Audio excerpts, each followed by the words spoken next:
Assalamualaikum warahmatullahi wabarakatuh, pemirsa TV Kepri. Bincang cerdas kali ini kami memasuki episode kedua bersama narasumber kami dari Kantor Kementerian Hukum dan HAM wilayah Provinsi Kepulauan Riau. Nah pemirsa, apa tema selanjutnya kita di episode kali ini? Bersama saya Siska Ramalia, inilah Bincang Cerdas.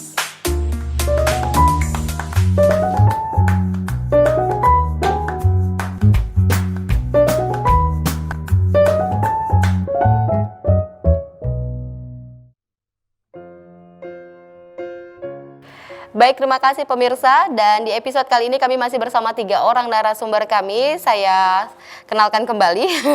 Yang pertama ada Bapak Darsyad Ikhsan SHMSI selaku Kepala Divisi Pelayanan Hukum dan HAM. Kemudian ada Bapak Zulhairi SHMH selaku Kepala Bidang Pelayanan Hukum. Dan selanjutnya ada Ibu Rorif Desviati SHMH selaku Kepala Subbidang Pelayanan Administrasi Hukum Umum. Masih semangat Bapak Ibu? Alhamdulillah, tetap semangat. Tetap semangat, alhamdulillah. Kita memasuki episode kedua karena memang masih banyak sekali hal-hal yang harus dibahas dari perseroan perorangan tadi ya Pak ya, karena masih banyak. Saya rasa ini merupakan segmen atau episode yang sangat dinantikan oleh pemirsa TV Kepri mungkin yang ingin berwirausaha. Oke. Yang pertama sekali saya ke Bapak Zulhairi selaku Kepala Bidang Pelayanan Hukum. Baik Pak, sudah dijelaskan di episode sebelumnya oleh Pak Darsyad tentang syarat-syarat serta perbedaan dari usaha perorangan atau merupakan persekutuan. Kemudian seperti apa Pak kemudahan yang ditawarkan dalam pendirian perseroan perorangan serta keunggulannya? Baik, terima kasih. Jadi memang Kementerian Hukum dan HAM dalam hal ini Dirjen AHU selalu berinovasi sesuai dengan zaman era digitalisasi. Jadi semua pendaftaran yang sampaikan Pak Kadif tadi sudah melalui aplikasi dan online. Iya, benar sekali. Nah, terkait dengan perseroan perorangan ini apa kemudahan dan keuntungannya?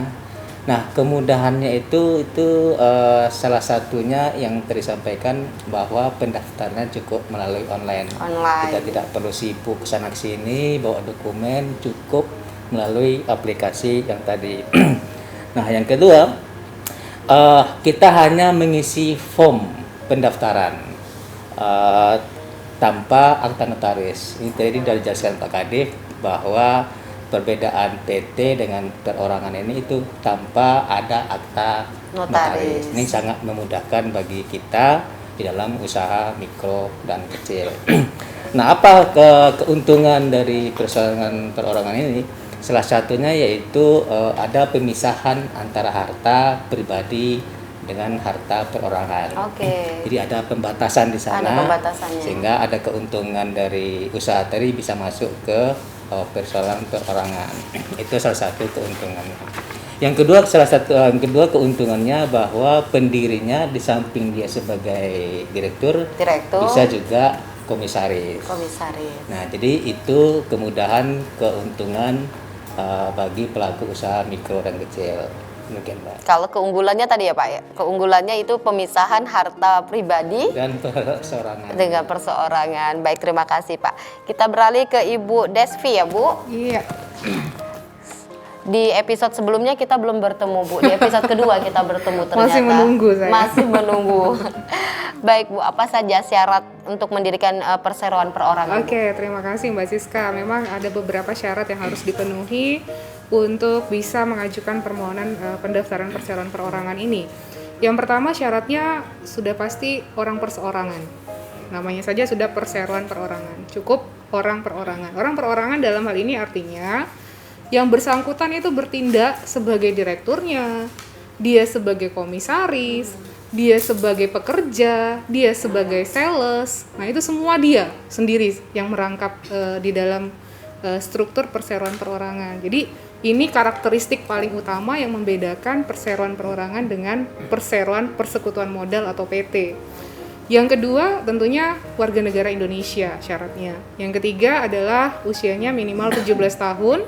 Yang keempat, yang bersangkutan tentunya harus cakap hukum karena nanti seandainya suatu saat terjadi permasalahan atau segala macam, dia harus mempertanggungjawabkan hal tersebut, dan dia juga kalau ingin melakukan perikatan dengan pihak ketiga tentunya harus cakap hukum. Dan juga dia harus termasuk sebagai usaha mikro dan kecil dengan modal dasarnya yang tidak boleh melebihi dari 5 miliar rupiah. Itu syarat-syarat paling dasar untuk permohonan pendirian perseroan perorangan. Paling dasarnya seperti itu. Kalau untuk minimal mungkin usaha sudah berjalan berapa tahun gitu Bu? Tidak ada. Kalau minimal usaha berjalan berapa tahun tidak ada menjadi kriteria untuk perseroan perorangan. Berarti kita nih jauh lebih mudah mendirikan perseroan perorangan Sangat, daripada sangat mudah. perseroan persekutuan. Betul. Bu ya. Gimana nih Bu menyemangati pemirsa di rumah Bu? Oh iya, yang pasti ini peluang paling besar ini untuk teman-teman usaha mikro dan kecil. Kebetulan beberapa waktu yang lalu kami pernah melakukan audiensi juga, begitu mendapatkan pembimbingan atau TOT dari pusat, kami langsung melakukan audiensi bersama Pak Kadif dan Pak Kabid itu ke Dinas Usaha Mikro dan Kecil serta Dinas Perindustrian dan Perdagangan Kota Tanjung Pinang. Kenapa kita lakukan audiensi? Karena yang punya UMK itu teman-teman di dinas tersebut. Nah, kita sampaikan bahwa ini ada program terbaru dari pemerintah. Untuk apa gunanya? Untuk menstimulasi teman-teman di usaha mikro dan kecil. Sehingga nanti teman-teman mendapatkan kemudahan-kemudahan yang diharapkan untuk bisa, tujuan utamanya sebenarnya adalah meningkatkan kepercayaan lembaga pembiayaan. Itu pasti yang dicari usaha itu mikro. Benar sekali. Sehingga dengan peningkatan kepercayaan dari lembaga pembiayaan bisa diberikan plafon yang lebih besar dan juga tenor penyelesaian hutang yang lebih panjang. Itu pasti yang paling dicari teman-teman usaha mikro, Mbak. Jadi dengan adanya pendirian ini kan kita lebih, ya seperti Ibu sampaikan tadi, bisa lebih dipercaya dari lembaga keuangan. Betul sekali. Bu. Jadi sejauh ini Bu memang perseroan perorangan yang lebih diminati ya Bu ya, karena salah satunya mungkin yang mempermudah tadi tidak melalui notaris ya Bu ya. Iya, betul. Jadi dia memperingkas birokrasi sebenarnya tujuan dari perseroan perorangan. Kalau yang sebelumnya perseroan persekutuan modal atau PT itu kan harus melalui akte notaris. Kenapa? Karena perseroan persekutuan modal atau PT itu kan pengurus atau pendirinya pasti lebih dari satu. Itu syarat mutlaknya. Harus lebih dari satu. Nah, artinya harus ada perjanjian antara kedua belah pihak. Misalnya saya dengan Mbak Siska, kita pengen buat PT, tentunya kita harus ada perjanjian dulu nih. Bagaimana nanti untuk Mbak Siska, bagaimana untuk saya. Nah, itu yang dituangkan di dalam akte notaris. Tetapi tidak demikian dengan perseroan perorangan. Karena hanya punya saya sendiri misalnya gitu. Tanggung jawab ada di saya sepenuhnya gitu. Sayalah sebagai pendiri, saya pekerja, saya sebagai sales, semuanya saya sendiri. Semuanya saya sendiri. Nah, jadi jadi tidak perlu lagi ada perjanjian dengan siapapun gitu. Luar biasa sekali. Ini sebenarnya sangat mempermudah ketika kita ingin berusaha. Oke. Baik Bapak Ibu, kita jeda kembali ya Bu. Baik pemirsa TV Kepri, kita jeda sesaat. Usai jeda kita akan kembali lagi bersama kami di Bincang Cerdas.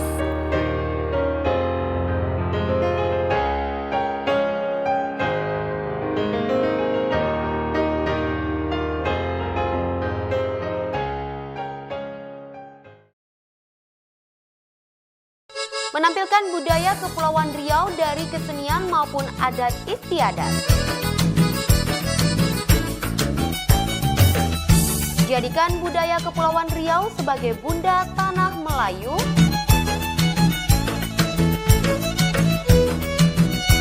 Menggali khazanah Melayu di Kepulauan Riau. Melestarikan ragam kebudayaan Melayu. Kultur hanya di TV Kepri. Info-info terkini di berbagai belahan dunia dikemas untuk kamu-kamu yang ingin tahu. MTM hadir di setiap hari hanya di TV Kepri.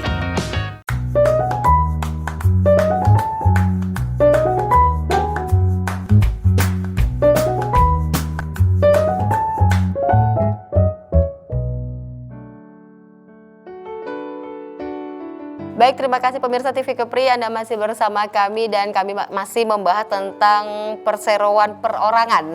Oke, kita kembali lagi ke Pak Zulhairi selaku Kepala Bidang Pelayanan Hukum. Pak, tadi sudah dijelaskan syarat-syarat mendirikan perseroan perorangan oleh Bu Desvi. Kemudian seperti apa kriteria dari usaha mikro dan kecil yang menjadi subjek perseroan perorangan, dan kemudian berapa biaya yang harus dikeluarkan UMK bila ingin mendirikan perseroan perorangan ini? Baik, terima kasih pemirsa seluruhnya. Kalau kita melihat berdasarkan PMK nomor 49 tahun 2001 Ya. tentang jenis tarif atau PNBP, penerima negara bukan pajak. Di situ dasar modalnya kalau untuk mikro itu di bawah 1 miliar, tapi tidak termasuk dari harga bangunan ataupun tanah. Oke. Nah, adapun untuk usaha kecil itu 1 miliar sampai dengan 5 miliar, tapi tidak juga termasuk harta atau jumlah harga tanah dan bangunan. Nah, untuk PNBP ini memang sangat murah kalau bagi kita ya, daripada kita duduk ngopi hampir 100.000 gitu ya. Jadi untuk pendaftaran, untuk perubahan, untuk mendapatkan data itu hanya 50.000 per permohonan. 50.000 cukup murah ya Pak ya. Ini memang pemerintah lagi perhatian sama UKM mikro. UKM mikro. Bagaimana ada kemudahan, bagaimana harga seminim mungkin. Nah, itu kalau pengecualiannya hanya ketika kita memblokir, itu hampir di 1 jutaan. Tapi kalau kita untuk membuka blokir yang tadi itu cukup dengan biaya 500.000. Ini menurut kami sangat bisa terjangkau bagi pengusaha mikro dan kecil. Sedikit mau saya tanyakan, maksudnya memblokir dan membuka blokir ini seperti apa Pak? Jadi ketika ada permasalahan umpamanya ataupun ada temuan dari pemeriksa tertentu, jika ada di situ ditemukan maka bisa diblok akses daripada persoalan perorangan. Nah, itu memang biayanya yang tadi saya sampaikan. Nah, ketika penyelesaian sudah dilaksanakan, sudah dilakukan, maka untuk membuka blokir itu maka ada lagi biaya PNBP-nya. Demikian. Biasanya UMKM yang seperti apa bisa terjadi pemblokiran Pak untuk kasus di lapangan? Nah, ini memang kalau dalam hal ini mungkin kasus AHU lebih jelasnya apa sih yang menjadi pemblokiran dan bagaimana pembukaan blokir.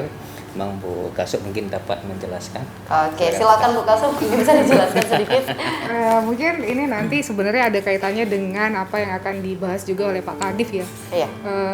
Pemblokiran terhadap usaha perseroan perorangan ini dilakukan apabila perseroan perorangannya tidak memenuhi kewajiban. Jadi tadi sudah diberikan hak-hak berbagai kemudahan, berbagai stimulus, tapi juga melekat kewajiban terhadap perseroan perorangan. Nah, dalam hal ketika perseroan perorangan tidak menyampaikan laporan keuangan. Laporan keuangan. Ya, ini nanti yang secara rinci akan dibahas oleh Pak Kadif.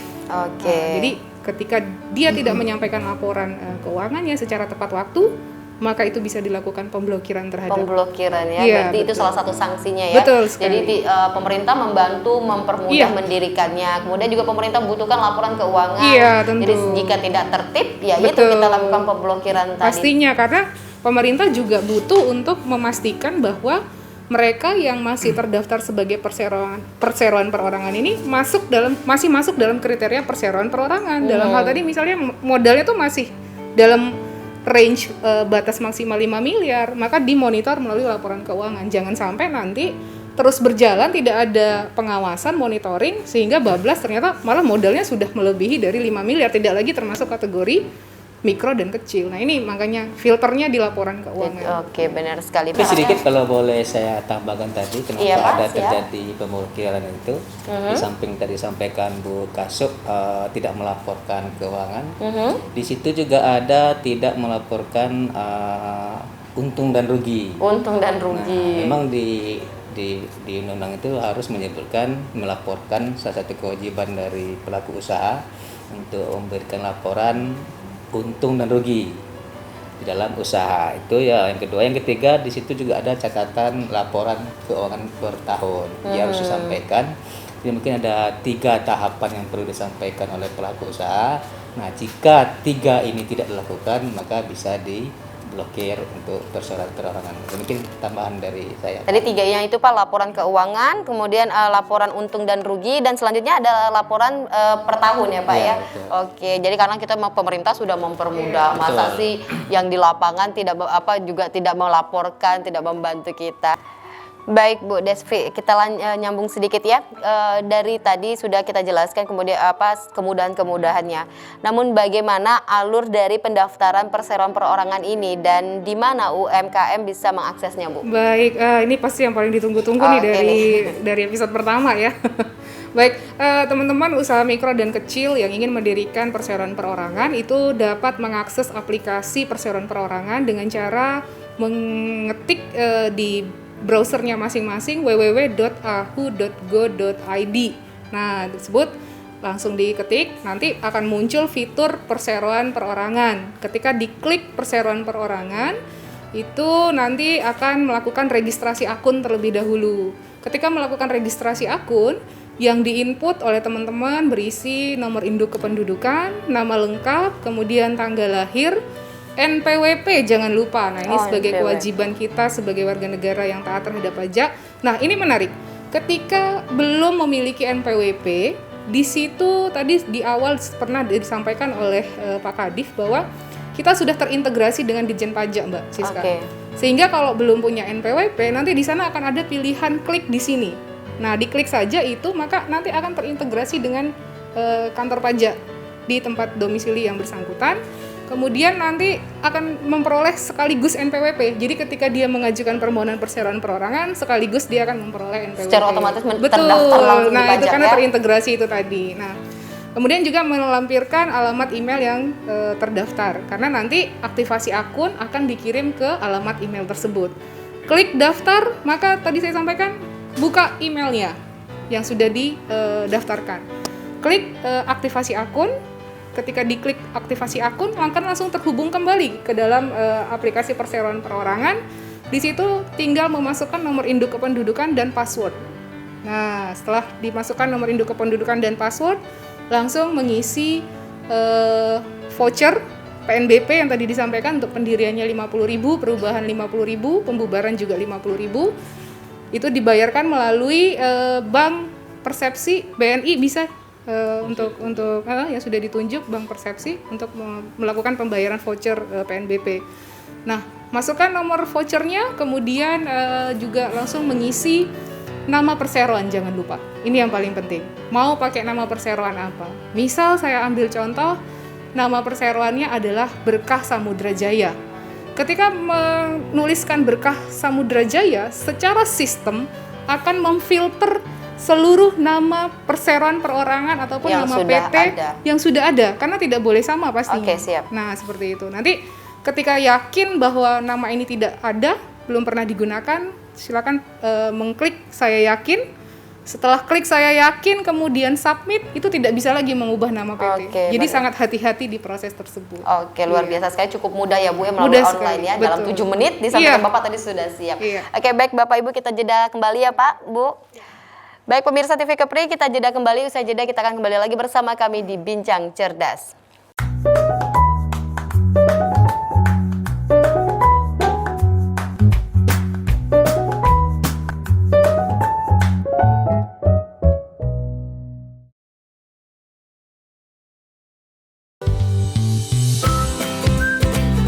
Hai adik-adik, di sini tempatnya.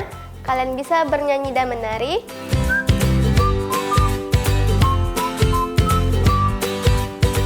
Bermain dan belajar bersama.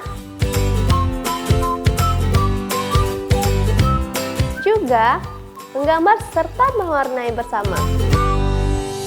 Jangan lupa ya, saksikan terus Bintang Kecil hanya di TV Kepri. Info-info terkini di berbagai belahan dunia dikemas untuk kamu-kamu yang ingin tahu. MTM hadir di setiap hari hanya di TV Kepri.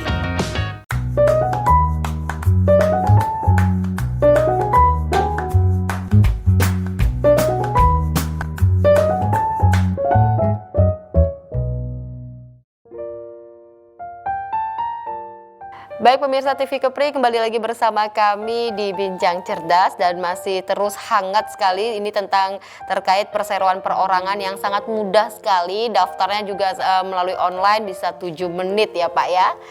Oke Pak Darsyad, sudah dijelaskan tadi oleh Bapak dan Ibu yang sebelumnya ini bahwa kemudahan-kemudahan dari pendaftaran perseroan perorangan dengan hanya biaya 50.000, kemudian daftar melalui online yang bisa dikatakan 7 menit insya Allah siap gitu. Nah kemudian bagaimana Pak bila ada perseroan perorangan yang ingin merubah statusnya menjadi perseroan terbatas? Oke, ini penting juga ya untuk pelaku usaha. Nah tadinya kita lebih ke mempermudah usaha itu dengan perseroan perorangan.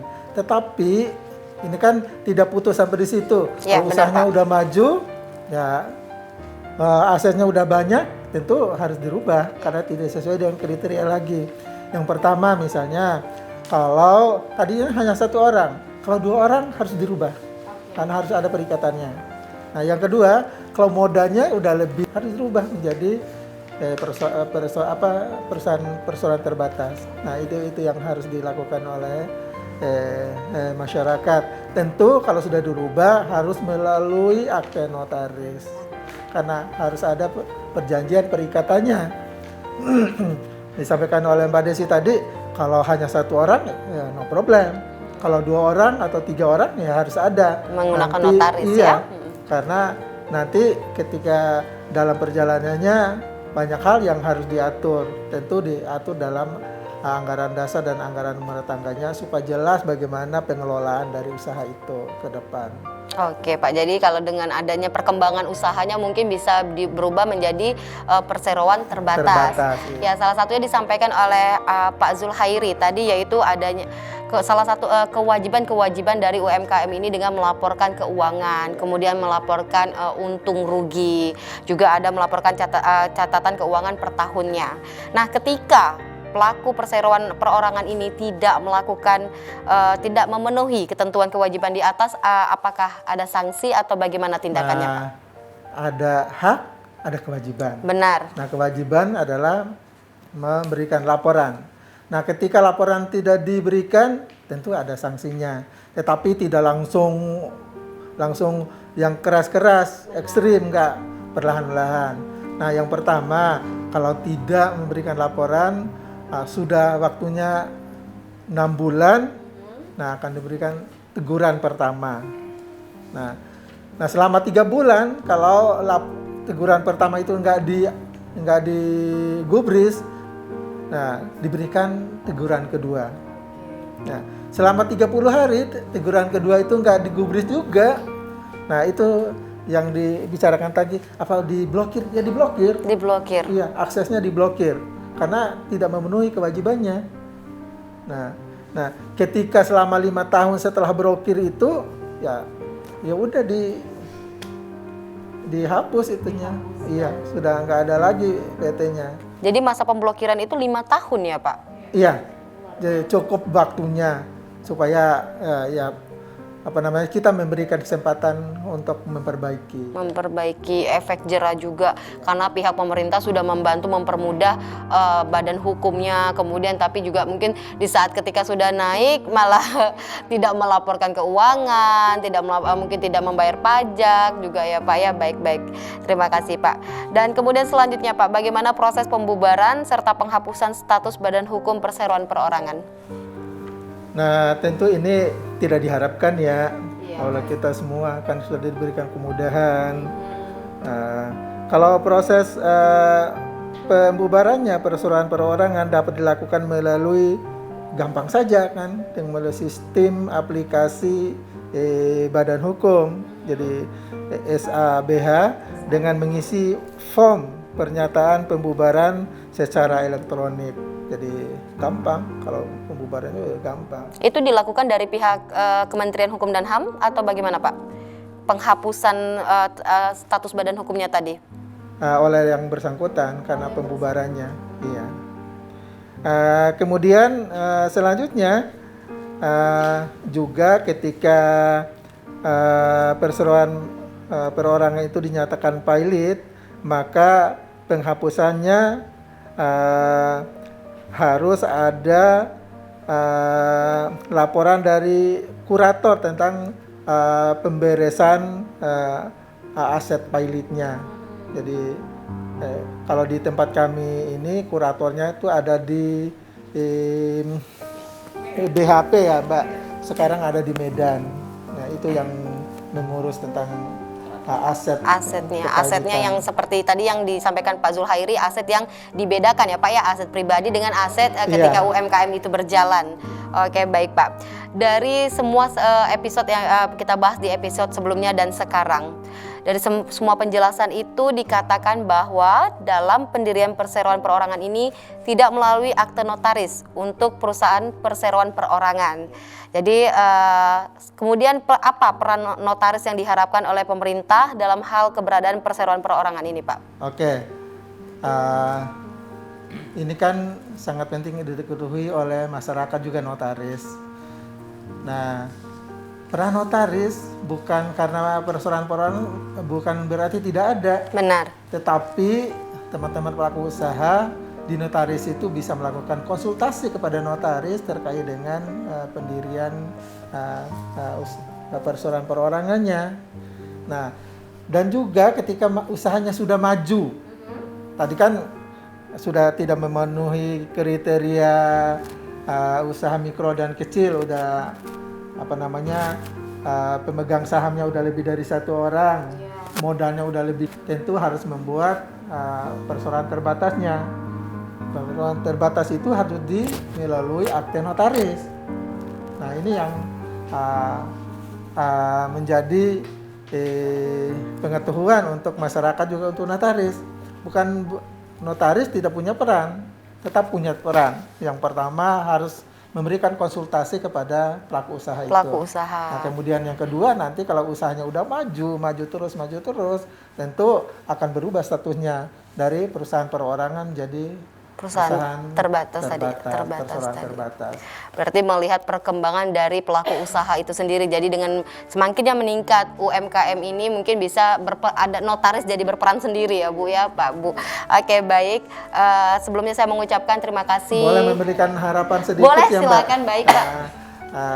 Para pemirsa, dengan adanya sosialisasi ini, talkshow ini, kami berharap Bapak Ibu yang mendengarkannya bisa langsung nanti mendaftarkan usaha perseroan perorangannya dengan kemudahan yang diberikan oleh kami di Kementerian Hukum dan HAM, khususnya di Dirjen AHO. Dengan demikian Bapak Ibu sekalian bisa usahanya gampang dan bisa lebih maju dan bisa digunakan untuk misalnya kekurangan modal, bisa digunakan untuk peminjaman modal di bank dan sebagainya, sehingga usaha Bapak Ibu akan lebih maju lagi.